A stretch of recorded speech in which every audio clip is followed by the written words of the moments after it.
بسم اللہ الرحمن الرحیم. I Khalida Hayat education lecturer grade second year کو لیکچر دینے کے لیے آج کا میرا جو ٹاپک ہے وہ ہے education of Muslim in the sub continent. برصغیر میں مسلمانوں کی تعلیم. برصغیر کے اندر مسلمانوں کی جو تعلیم تھی اس کا تھوڑا سا میں انٹروڈکشن کرواتی ہوں. انسانی تعلیم کا آغاز حضرت آدم علیہ السلام کی پیدائش سے ہی ہو گیا تھا. اللہ تعالیٰ نے زمین پر بھیجنے سے پہلے ان کو اشیاء کے استعمال کا سائنسی علم سکھایا تھا. دوسرا علم انسان کو اس علم ہدایت کی صورت میں عطا کیا جس کا انتظام وحی کے ذریعے سے کیا گیا. جو انسانوں کی تعداد بڑھتی گئی، خاندان اور قبیلے یعنی فیملیز اور ٹرائبس وجود میں آتے گئے، علم اور تہذیبی روایات والدین سے اولاد کو منتقل ہوتی رہی. جہاں بھی معاشرے کی تہذیب و ثقافت میں بگاڑ پیدا ہوا، اللہ تعالیٰ نے اس کی درست سمت میں رہنمائی کے لیے انبیاء علیہ السلام بھیجے جو معاشرے کو صحیح تعلیم سے آگاہ کرتے رہے. آخری نبی حضرت محمد صلی اللہ علیہ وسلم ہے جن پر آخری وحی بھیج کر اللہ تعالیٰ نے دین کو مکمل کر دیا. دین کی تعلیم کا سلسلہ آگے بڑھانے کے لیے رسول اکرم صلی اللہ علیہ وسلم نے تعلیم کا ایک جامع نظام وضع کیا جس نے بعد میں مکتب اور مدرسہ کی شکل اختیار کی.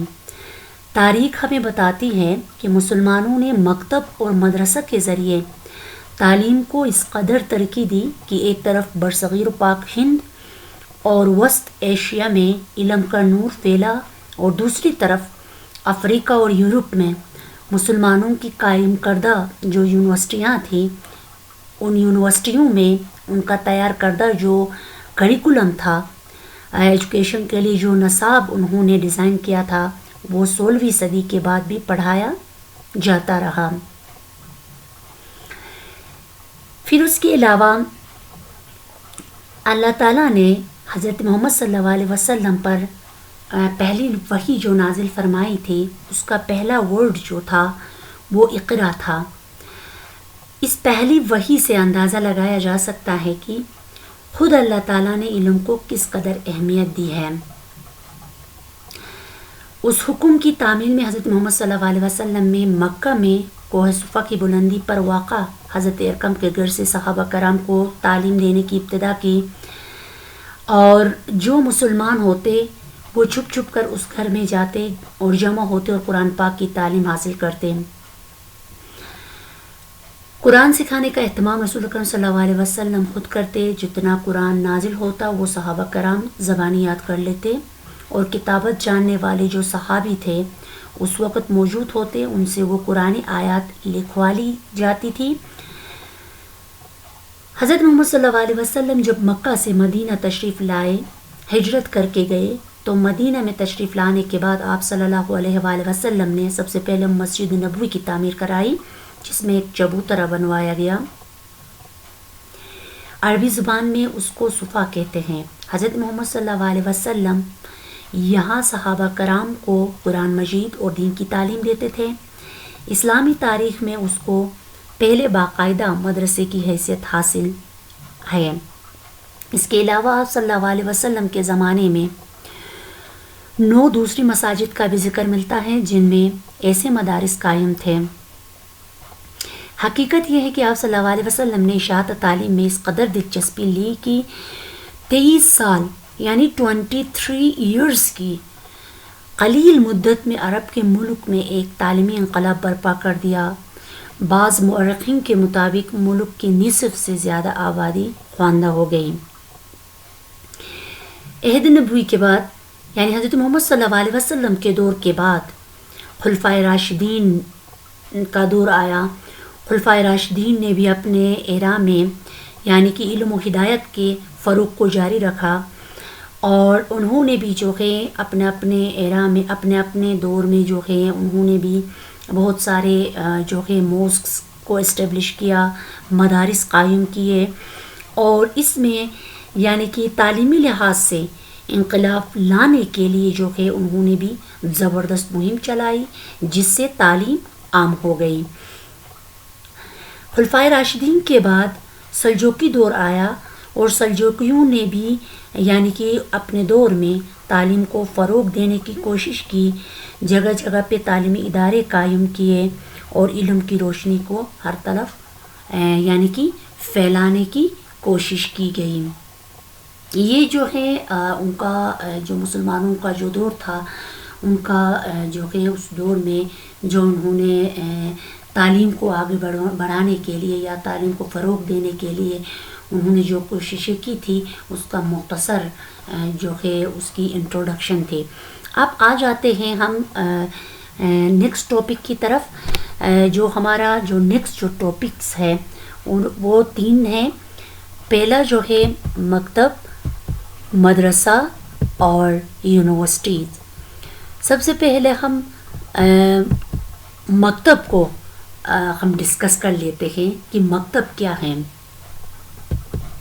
This term is used for a place where reading and writing is taught to students. یعنی مکتب کا لفظ عموماً ابتدائی تعلیم کے ایسے مدارس کے لیے استعمال کیا جاتا تھا جہاں اسٹوڈنٹس کو لکھنا یعنی لکھنے کا فن سکھایا جاتا تھا۔ ایسے مکاتب ٹیچر کے گھر یا موسکس یعنی مساجدوں میں قائم کیے جاتے تھے۔ مکتب عربی زبان کا لفظ ہے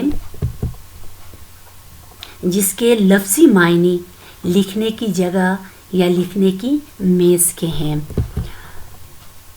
مکتب کے استاد کو معلم کہتے تھے۔ نیکسٹ جو ہے وہ ہے مدرسہ۔ These were the places where the students were taught how to read. مدارس یعنی مدارس جمع ہے مدرسہ کی، جس کے معنی درس دینے کی جگہ کے ہیں، اور درس کے معنی درس یا سبق پڑھنے کی جگہ۔ مدرسہ میں سائنس اور فلسفی کے علاوہ مختلف لینگویجز بھی سکھائی جانے لگیں۔ مدرسہ عموماً مسجد سے باہر مختلف جگہوں پر قائم کیے جانے لگے، یا یہ بھی ٹیچروں کے گھرانوں میں بھی قائم کیے جاتے تھے۔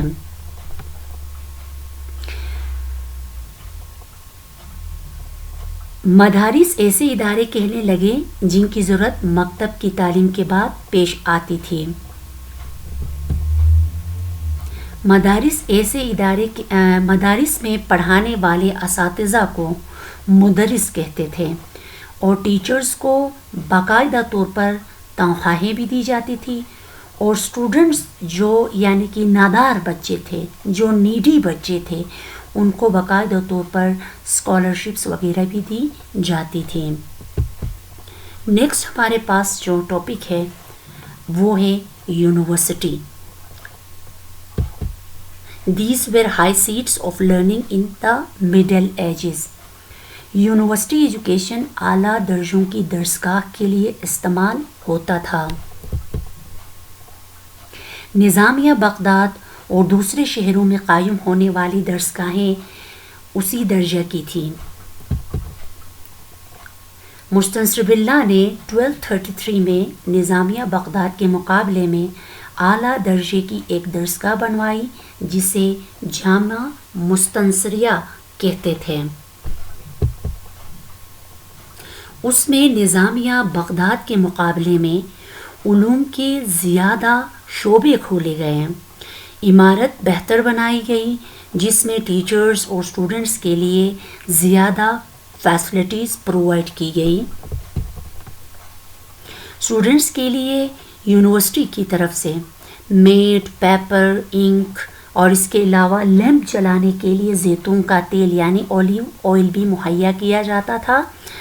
رہائش اور خوراک کے علاوہ اسٹوڈنٹس کو اسکالرشپس بھی دی جاتی تھیں۔